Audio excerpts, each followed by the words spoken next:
What is going on, geeks? Noah Jai from the Geek Week here, and we are back with another review.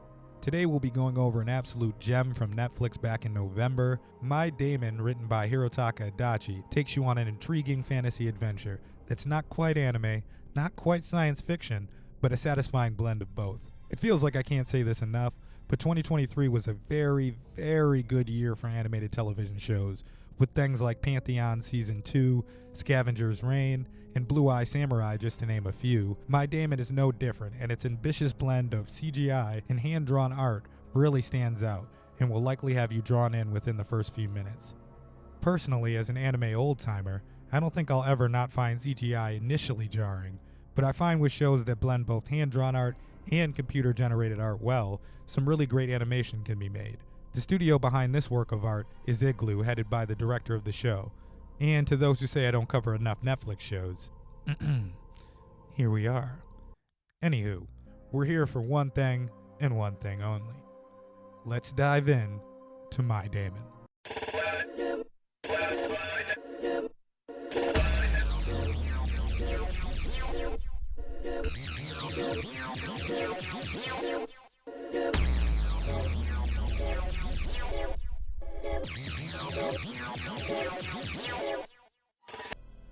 Now, what is a daemon exactly?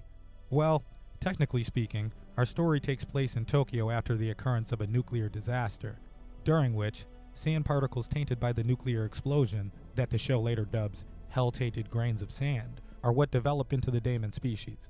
Now, to those unacquainted with this show, it might be easier to think of daemons like goth Pokemon.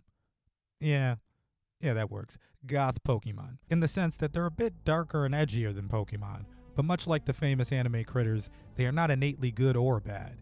They just are, much like all animals. Also, they speak by only saying their names, and it's quite wonderful. With the plot as interesting as this one was to watch unfold, being so rich thematically only added to the already impressive story. Themes like friendship and acceptance, of course the overall theme that two species can coexist if they're willing to communicate and understand each other. We all just need a little goth oddish to help us get along. But on a thematic level, seriously, I could not applaud this show enough. Well done, well done. The world building was next to excellent as well, as the post-nuclear disaster-stricken Tokyo not only felt real, as it has an impact on every character in the show, it also set a tone for the show and the darker society Kento lives in. People don't just dislike daemons, they despise daemons. After the nuclear disaster, it's almost as if they have to, as we see some daemon users are against what they do, but they suppress those thoughts to meet society's expectations.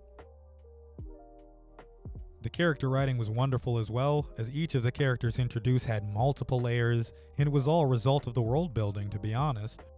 We spoke about Uraga and how he only works as a daemon user to earn money to save his sick brother. It was clear when he died and his daemon baron mourned that they had a close and intimate relationship. He wasn't just one note. We didn't speak as much, however, about Kokonoi, mostly because I believe when the series continues, we'll learn a lot more about his character. Kokonoi is another who is what I'll call a victim of circumstance, or a product of society. He doesn't hate daemons, but he suppresses that, telling himself he's only doing his job. We even see a scene where he tells one of his subordinates to be kind to the daemons that they have in captivity. The world they live in is a very unforgiving one, and every character in that world is affected by it. I thought the voice acting throughout the season was fantastic. I wanted to add that this could just be me here, but I am a hardcore anime fan. I grew up loving anime, and anybody, and I'm not somebody who's just like, a cornball where it's like, oh my god, dubbed anime is terrible, only listen to. No, I mean, I speak English, so it's nice to, understand, and not have to read sometimes. I'm not going to say that. But people who watch anime definitely know, especially when it comes to the variety in voice actors in English dubs. There's a crew of people that, especially for me, man, I was born in the 90s watching like Dragon Ball and shit, like the Funimation crew, pretty much, like Sabat and all of them. And this was no different, but for me, that added to this show. Like, in a weird way, it brought this, and some of the artwork too, I've explained before, but it brought this anime element that I didn't know I needed in this show that I loved. It was great. As I said before, that the production was taken care of by Igloo Studio, and the animation that they put together I found to be just absolutely captivating. We spoke about that blend of hand-drawn animation and CGI, but the ambition of the art style alone is something to behold. It's got this like sci-fi, almost Tim Burton-like aesthetic that somehow manages to feel even the slightest bit anime, and it's truly, truly wonderful. I can't recommend it enough.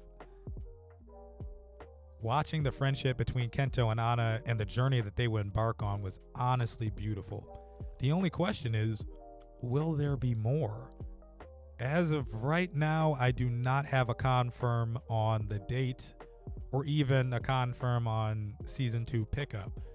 I'm assuming, I mean, it was really good. I'm assuming that it will get picked up for a season 2. If and when that news drops, I will have it for you here on the channel. You can believe that.